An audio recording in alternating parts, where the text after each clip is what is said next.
बीड जिल्ह्यातील धारूर पोलीस ठाण्यात दाखल असलेल्या चेन स्नॅचिंग प्रकरणातील फरार आरोपींना स्थानिक गुन्हे शाखेने अटक करत धडक कारवाई केली आहे।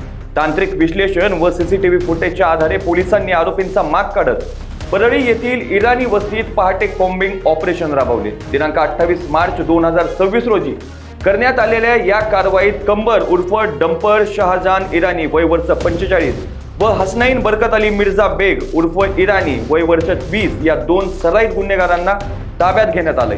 गुप्त बातमीदारांकडून मिळालेल्या माहितीनुसार हे आरोपी परळीतील इराणी गल्ली परिसरात राहत असल्याचे निष्पन्न झालं होतं। आरोपींना ताब्यात घेतल्यानंतर विश्वासात घेऊन चौकशी केली असता त्यांनी धारूर पोलीस ठाण्यातील गुन्ह्यासह आष्टी व शिवाजीनगर पोलीस ठाण्यातील प्रत्येकी एक अशा एकूण 3 गुन्ह्यांची कबुली दिली आहे। विशेष म्हणजे आरोपींपैकी एक जण ठाणे जिल्ह्यातील मोक्का गुन्ह्यात फरार असल्याची धक्कादायक माहिती समोर आली आहे। या कारवाई दरम्यान आरोपींकडून सुमारे 3 लाख रुपयांचा मुद्देमाल जप्त करण्यात आला असून त्यांच्या चौकशीतून आणखी गुन्हे उघडकीस येण्याची शक्यता पोलिसांनी व्यक्त केली आहे।